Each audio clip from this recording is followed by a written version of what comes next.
ভারতবাসীকে, পশ্চিমবঙ্গবাসীকে এই গর্বের মুহূর্তে আন্তরিক ধন্যবাদ এবং কৃতজ্ঞতা জানাই। এবং আমরা এই নিউ টাউনের পবিত্র রাম মন্দিরে আমরা 4টি মন্দিরে পুজো যজ্ঞতে অংশগ্রহণ করে বিশ্বের সর্বশ্রেষ্ঠ জনপ্রিয় নেতা নরেন্দ্র মোদীজির নেতৃত্বে 2047-এ ভারত যাতে বিকশিত ভারত হয় এবং ভারত যাতে বিশ্বগুরুতে পরিণত হয়, এই প্রার্থনা ভগবানের কাছে করলাম।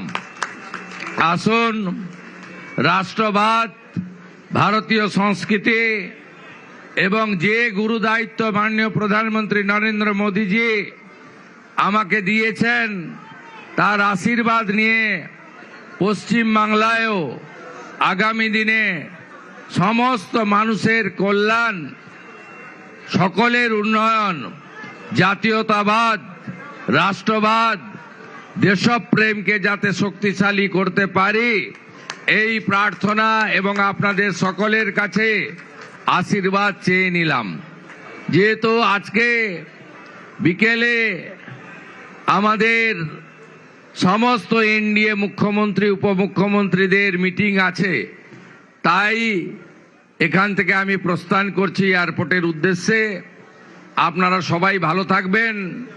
আমি বিশেষভাবে ধন্যবাদ জানাবো এই এলাকার বিধায়ক নির্বাচিত, তিনি নেতা নন কর্মী, পীযূষ কানোডিয়াজিকে, যিনি এত সুন্দর ব্যবস্থা করেছেন।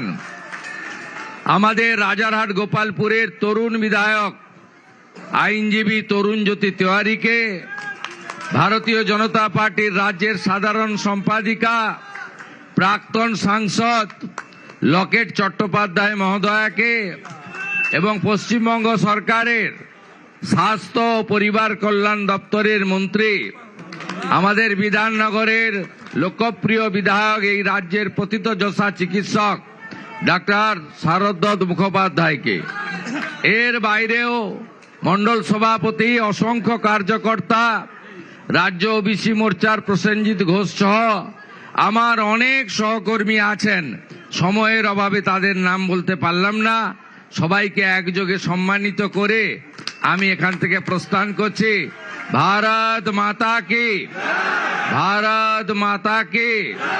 নরেন্দ্র মোদী লহ প্রণাম, मोदी जी लह प्रणाम, नरेंद्र मोदी लह प्रणाम, लहो प्रणाम, लहो प्रणाम। मोदी जी आगे बढ़ो, देश तुम्हारी साथ है, देश तेरे साथ है। मोदी जी आगे बढ़ो, देश तुम्हारी साथ है।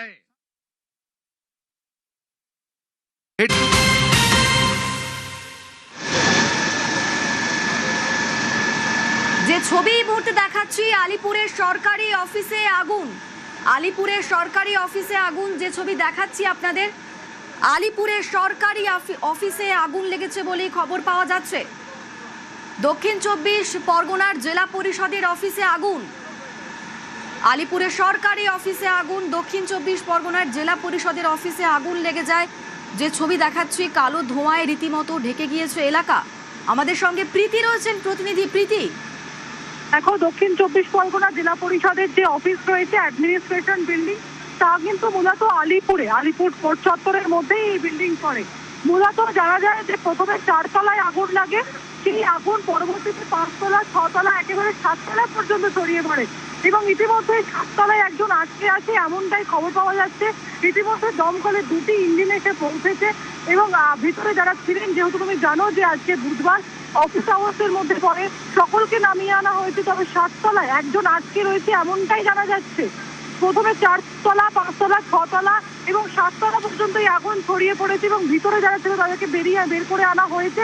এই মুহূর্তে দমকলের 2টি ইঞ্জিন আনা হয়েছে, তারা আগুন নিয়ন্ত্রণ করার চেষ্টা করছেন এবং যারা ভিতরে কাজ করছিলেন তারা কিন্তু বাইরে বেরিয়ে এসেছেন এবং স্বাভাবিকভাবেই অত্যন্ত কি বলবো অত্যন্ত এমার্জেন্সি একটা বিষয় হয়ে গেছে এবং সেখানে দাঁড়িয়ে যারা অফিসাররা রয়েছেন তারা কিন্তু কথোপকথনের মাধ্যমে কিভাবে সাততলায় যিনি আটকে রয়েছেন তাকে নামিয়ে আনা যায় সেই বিষয়ে আলোচনা করছে। তবে এখনো পর্যন্ত যেমনটা আমরা দেখতে পাচ্ছি যে দমকলের দুটি ইঞ্জিন এনে এই যে আগুন সেই আগুন নিয়ন্ত্রণে আনার চেষ্টা প্রীতি, চলছে। কটা নাগাদ এই আগুন লেগেছে? দেখো এখনো পর্যন্ত টাইম সেই অর্থে পাওয়া যায়নি, কারণ যেহেতু তুমি জানো যে এই যে আলিপুর এলাকায় আলিপুর এলাকায় আজকে অফিস আওয়ার্সের মধ্যেই আগুন লাগে। কিছুক্ষণ আগেই এই আগুন লাগে এমনটাই জানা যাচ্ছে। তবে কিভাবে আগুন এবং কখন আগুন এই বিষয়টা কিন্তু এখনো স্পষ্ট নয়, কারণ এই পুরো বিষয়টা এখন ইনভেস্টিগেশনের মধ্যে পড়বে এবং তদন্ত করে বের করা হবে ঠিক কিভাবে আগুন লেগেছে এবং কখন আগুন লেগেছে। এই মুহূর্তে সবচেয়ে বড় বিষয় সেটা হচ্ছে যে আগুন যে নিয়ন্ত্রণ সেই নিয়ন্ত্রণ এখনো হয়নি। তুমি দেখতে পাচ্ছ ধোঁয়া বেরোচ্ছে একেবারে এবং কোথাও গিয়ে এই যে আগুনের মেলিজেন শিকার সেটাও কিন্তু কোথাও কোথাও দেখা যাচ্ছে। যে পকেট ফায়ার গুলো রয়েছে সেই পকেট ফায়ার গুলো নিয়ন্ত্রণ করার চেষ্টা করছে এবং ভিতরে যিনি আটকে রয়েছেন তাকে কোনোভাবে বের করা যায় কিনা সেটাও কিন্তু একেবারে একবার দেখার চেষ্টা চলছে। সঙ্গে থাকো প্রীতি, দর্শকদের ছবিটা দেখাচ্ছি। আলিপুরে সরকারি অফিসে আগুন, কিছুক্ষণ আগেই সেখানে আগুন লেগেছে এবং ইতিমধ্যেই দমকলের ইঞ্জিন কাজ করছে। তবে এখনো পর্যন্ত যে খবর পাওয়া যাচ্ছে সেখানে একজন আটকে রয়েছেন ওই বিল্ডিং এর মধ্যে। ইতিমধ্যে তাকে বের করানোর জন্য চেষ্টা চলছে। দমকলের দুটি ইঞ্জিন কাজ করছে, তবে কালো ধোঁয়ায় ঢেকে গিয়েছে গোটা এলাকা। আগুনের লেলিহান শিখা, তার ধোঁয়া দেখা যাচ্ছে। দক্ষিণ 24 পরগনার জেলা পরিষদের যে অফিস সেই অফিসেই আগুন, আলিপুরের এই অফিস, এবং সেখানে আগুন লেগে যায়। আজ বুধবার, কর্মব্যস্ত দিন। সেই কর্মব্যস্ত দিনে এই অগ্নিকাণ্ডের ঘটনা। আমাদের সঙ্গে প্রীতি রয়েছেন প্রতিনিধি। প্রীতি, এই মুহূর্তে ঠিক কি আপডেট? আগুন কি কিছুটা হলেও আয়ত্তে আনা সম্ভব হয়েছে? দমকলের কটা ইঞ্জিন সেখানে পৌঁছেছে? তোমাকে যে ছবিটা এখন দেখাচ্ছি আগুনের যে লেলিহান শিখা সেই লেলিহান শিখা কিন্তু এখনো দেখা যাচ্ছে। তোমাকে বলে রাখি যে প্রথমত 4 তলায় এই আগুন লাগে, তারপরে এই আগুন স্প্রেড আউট হতে শুরু করে এবং স্বাভাবিকভাবে তুমি যেটা বলছিলে যে কর্মব্যস্ত আজকে দিন এবং বুধবারের দিন এবং সাধারণ যারা কাজ করেন কর্মী এবং অফিসাররা তারা ভিতরেই ছিলেন এবং তারা যখন বুঝতে পারে যে আগুন লেগেছেন একে একে নেমে আসেন। এই মুহূর্তে যে আপডেট, মোটামুটি বিল্ডিং এর ভিতরে যারা ছিলেন তাদের সকলকে নামিয়ে আনা গেলেও এই মুহূর্তে 7 তলায় একজন আটকে পড়েছেন, তাকে নামানোর চেষ্টা চালাচ্ছেন দমকল কর্মীরা। ইতিমধ্যে দমকলের দুটি ইঞ্জিন এসে পৌঁছেছে এবং আগুন নিয়ন্ত্রণ করার চেষ্টা করছে। তোমাকে যে ছবিটা আমি এই মুহূর্তে দেখাচ্ছি, দেখো আগুন। নজর থাক প্রীতি, ধন্যবাদ। সত্যিই প্রকৃত ভারতবর্ষের একটি শক্তিশালী অঙ্গরাজ্য হিসাবে মোদী সরকারের 12 বছর। নিউ টাউনের রাম মন্দিরে মুখ্যমন্ত্রী শুভেন্দু অধিকারী। নিউ টাউনের রাম মন্দির যেখানে প্রধানমন্ত্রীর জন্য যোগ্য।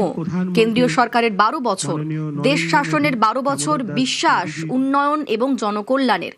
প্রধানমন্ত্রীর দীর্ঘায়ু এবং আরোগ্য কামনায় যজ্ঞ হচ্ছে নিউ টাউনের রাম মন্দিরে।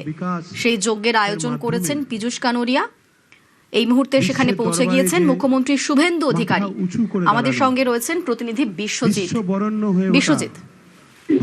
একদমই, অর্থাৎ প্রধানমন্ত্রী নরেন্দ্র দামোদর দাস মোদী তার কার্যকালের যে 12 বছর পূর্তি, সেই 12 বছর পূর্তি উপলক্ষে দেশ জুড়ে যে ভরসার সরকার এবং উন্নয়নের সরকার, বিকাশের সরকারের এবং প্রধানমন্ত্রীর কার্যকালের এই সময়টাকে এক যুগ, সেই এক যুগকে স্মরণ করা, তার জন্য প্রতিটি রাজ্যে যেভাবে স্মরণ করা হচ্ছে, যেভাবে পুজোর মাধ্যমে, কোথাও যজ্ঞের মাধ্যমে, তেমনি কলকাতার নিউ টাউনে পশ্চিমবঙ্গের মুখ্যমন্ত্রী শুভেন্দু অধিকারী তিনি এসেছেন এবং তিনি এসেছেন এখানে মন্দিরে তিনি পুজো দেবেন। শ্রীরাম মন্দির যেমন রয়েছে, শ্যাম মন্দির রয়েছে, মাতাজির মন্দির রয়েছে, সমস্ত মন্দিরে তিনি যেমন পুজো দেবেন তেমনি এখানেও বিশেষ যজ্ঞ আয়োজন করা হয়েছে। স্থানীয় যে বিধায়ক পীযূষ কানোরিয়া, রাজারহাট নিউ টাউন এবং এই যে এলাকায় হনুমান মন্দির বলে পরিচিত, সেখানেই এই রাম মন্দিরে যে যজ্ঞের আয়োজন, সেই যজ্ঞের আয়োজন একমাত্র প্রধানমন্ত্রী নরেন্দ্র দামোদর দাস মোদী তার দীর্ঘায়ু এবং তার সুস্থতা কামনা করা।